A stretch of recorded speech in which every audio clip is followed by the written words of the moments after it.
Yo, what's up guys? Austin0806 here.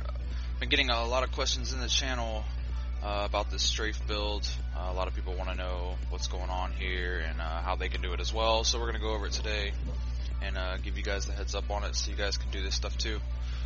Really fun build, first of all. Just a lot of fun. Really fast at clearing like Torment 6 and anything below about 35 or lower greater rifts, probably more like 33 or lower greater rifts. You should be able to have decent success with it. So let me go ahead and jump right into it, guys, for you. First of all, you want the 6-piece Natalia's bonus. You could do it pretty much any way, but the way I've chosen here is to use Hexing Pants as my off piece, because there is 7 pieces of the Natalia's gear. And you just need 6, so you can either use like a Ring of Royal Grandeur. In this case, we're using Natalia's Reflection. But let me go ahead and go over the gear for you guys. Let's see, Natalia's Sight. You want strafe damage here. It probably doesn't matter that much, to be honest. As long as you have a crit chance on the helm, you should be fine. But the strafe damage does help a little bit. It's not your main source of damage. Rain of Vengeance is your main source of damage, but you're rolling around the map and strafe pretty much the whole time. So why not have a little bit of extra damage to it? I chose Profane Pauldrons, at least for Torment 6. If I'm doing Greater Rifts, then I wouldn't use these. I would use Pauldrons of the Skeleton King for the chance on cheat death. But for doing Torment 6, I use the Pauldrons for the pickup radius. Because the synergy with Reaper's Wraps is pretty strong. You really want Rain of Vengeance damage on your shoulders. Cooldown is, I would say Rain of Vengeance and cooldown are probably your first 2 stat priorities, obviously, and then Vitality can be, Wall Res or something, but these are probably the best rolls that you can get on it, these 4 different stats. Just any neck with physical damage, crit hit chance, crit hit damage is what you want here. You don't even necessarily need the socket, but this is probably the best stats as well. So if you find something similar to this, then it'll work probably the best. Let's see, Reaper's Wraps, physical. We are stacking physical here, as you can see, because our main source of damage is Rain of Vengeance, so stacking the physical damage on the physical rune is pretty necessary. Rain of Vengeance damage on your chest as well. Again, you don't have to have something as nice as this, but just anything, as long as you have 15% Rain of Vengeance damage, you should have a decent success with the build.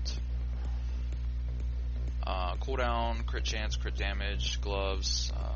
Some people might say you want resource cost reduction instead of cooldown, but I enjoy the cooldown, so I can cast Rain of Vengeance more often, everything, just basically casting it more often, preparation, all that good stuff. The belt, this is absolutely required in the build. This will help you get through elites and champion packs really quick. Sometimes you'll even be one-shotting them depending on when you last cast your Rain of Vengeance, because the 6-set bonus of Natalia's is going to give you 400% increased damage and then another 100% increased damage to Rain of Vengeance.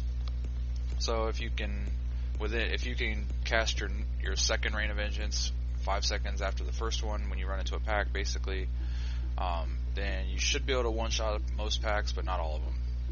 Yellow packs can sometimes survive it, but most of the time you'll one-shot them too. Natalia's Ring, crit chance, crit damage, socket. I think this is probably the best stats you can get here. You want to try to keep the attack speed as low as possible, that way you don't use as much hatred while you're strafing. So, but you could opt to go for attack speed here as well, I guess, but probably not. I'd much rather have the crit chance, crit damage, and dexterity. Maybe if you had one with CDR instead of dexterity, it might be better. We're using Obsidian Ring of the Zodiac just for the extra CDR. There's a lot of different options you can go here. Stone of Jordan. You can go like a no crit chance build and use Broken Promises. There's so many options that you could go here. Like I said, Stone of Jordan. You can go Leorix. Like anything that rolls pretty well, you can go. But in Torment 6, I really like this ring. You're able to just keep all your skills up, and I'm going to do a quick run through a Torment 6 Rift for you guys too, so you guys can see and watch how fast Rain of Vengeance and everything comes off cooldown. Hexing Pants, this is the piece I chose as my off piece instead of using my Nats Pants. We're using Hexing Pants. This helps while strafing, keeping your resource spending a lot lower. giving you some extra damage. Well, not keeping your resource spending lower, but keep getting your resource generation higher, I should say. It's pretty nice pants, plus you get extra damage as well, 25% damage buff while you're moving, and you're pretty much always moving this build. Nats boots, strafe damage again is probably the only thing that you really care about here. You know, dex fit, all res, strafe damage is probably the best 4 stats you can get on them. The weapons, very important, as with any Demon Hunter build, but any classes build for that matter. CDR here as well, high damage roll, 10% damage roll. Rain of Vengeance damage roll is huge for the new Nat Slayers. Really enjoy these weapons now. Now, the offhand, you can use a Calamity if you want. I think eventually when you start getting to higher grid rifts, these holy point shots probably will be better. You'll still benefit. You'll still get the extra 20% damage.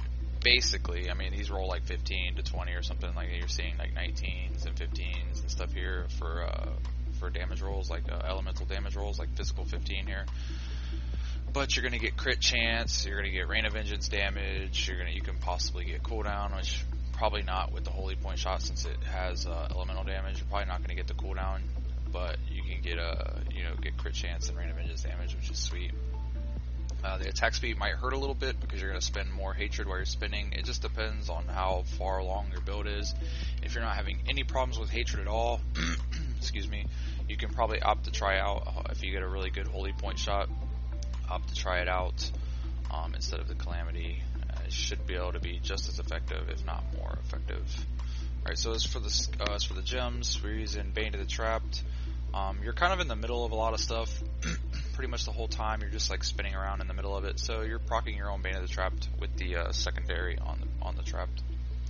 Zays, there's a lot. I mean, just getting the extra damage from things that are far away from you. There might be better options than Zays here, but we're using it anyway. We don't have very many gems leveled up so far this season. I've been focusing on about 3 or 4 different gems, and this is one of the highest leveled ones I have, so I just use it. And Bane of the Powerful, I think this is probably one of the best gems for Torment 6. Pretty much no matter what class you're using, unless you're doing some kind of support class in Torment 6, which I don't know why you would, but if you are, maybe not Bane of the Powerful. But for this build here, we're using Bane of the Powerful because you're going to blow through elites and everything so quickly that this is pretty much going to be up 100% of the time. And you can see that I only have this rank 25 because I really don't care too much for this gem.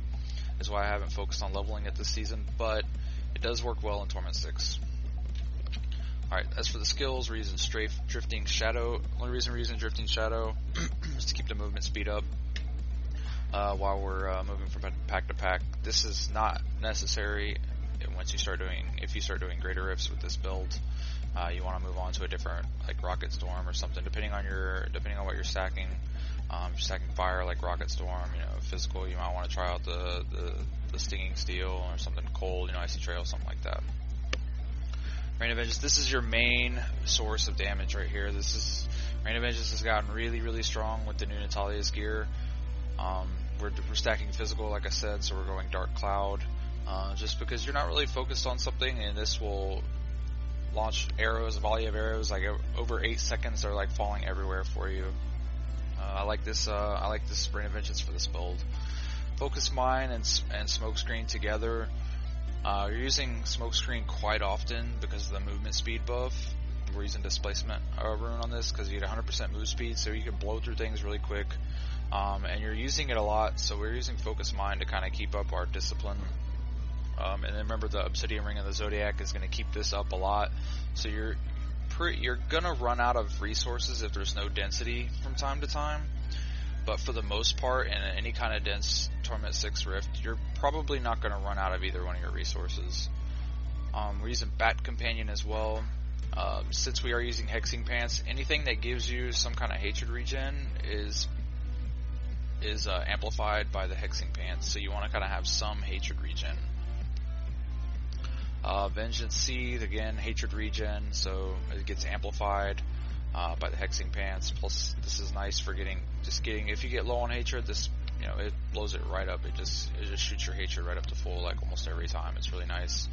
Again, we're working on speed here, so we're going Tactical Advantage and Hot Pursuit for the movement speed buffs. This is for, we're using Archery as well, and it's mainly for the hatred regen, since we have a second-hand crossbow, which is the Calamity in our offhand. So we're getting the hatred regen, and then also we're getting the 5% crit chance too, which isn't bad. When you're using 2 one-handers, a lot of times crit chance will be low because you don't have the offhand, your quiver with crit chance. So you're missing like 10% crit chance. In this case, we're pretty well optimized, so we're pretty high on crit chance still, even for having a second-hand crossbow. But I like this skill a lot for this build. And awareness, just to cheat death, just in case. I mean, when you're running Torment 6, you're stacking up XP pulls, things like that, and you really don't want to die because it just makes the rift take a little bit longer, and you're doing this all for efficiency as well. And like I said, you're stacking up XP pulls, which is really nice. So when you do your XP farming, you could have a bunch of experience pulls stacked up, and these will help you save them. Alright, so let's jump into a Torment 6 Rift really quick and show you guys how the build works. Now I like to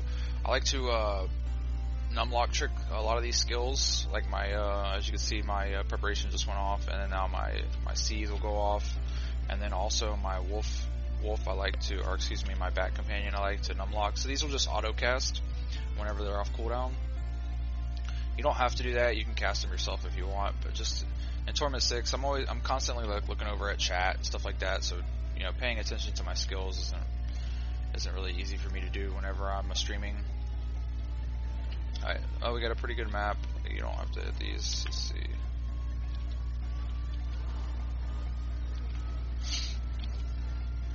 So you can watching the my skills come off cooldown. They come off cooldown pretty damn quick.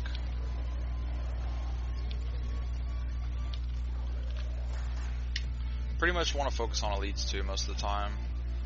Don't really care about anything else. You're just wanting legendary drops when you're doing Torment 6, and the key at the end. See, we just one-shot that guy because we just cast a Rain of Vengeance a second ago, and then we ran into a pack and cast another one.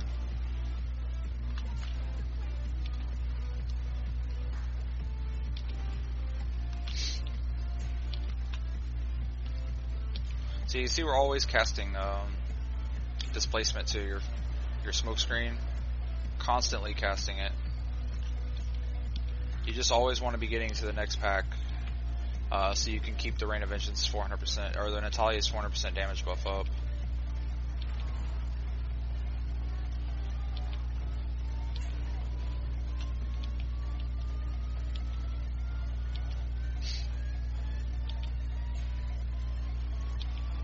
Yeah, so this one, there's not a lot of packs in this rift, but sometimes when you get the really open rifts, then these rifts will go really, really fast. Like you can do them in like a minute, less than a minute.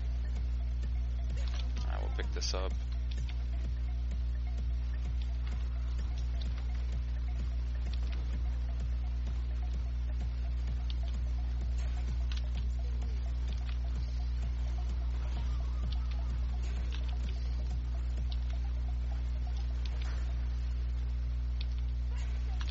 Yeah, very simple build to play really, and not that hard to gear, guys. So this is easy to do.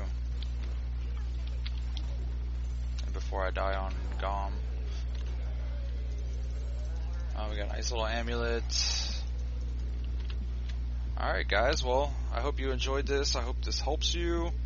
If you guys have any further questions, feel free to join me on my channel. It's Ousted0806. Obviously, that's on Twitch.tv. Also, don't forget to subscribe, guys, and follow me on Twitch as well. Appreciate it. Thanks, guys, and enjoy.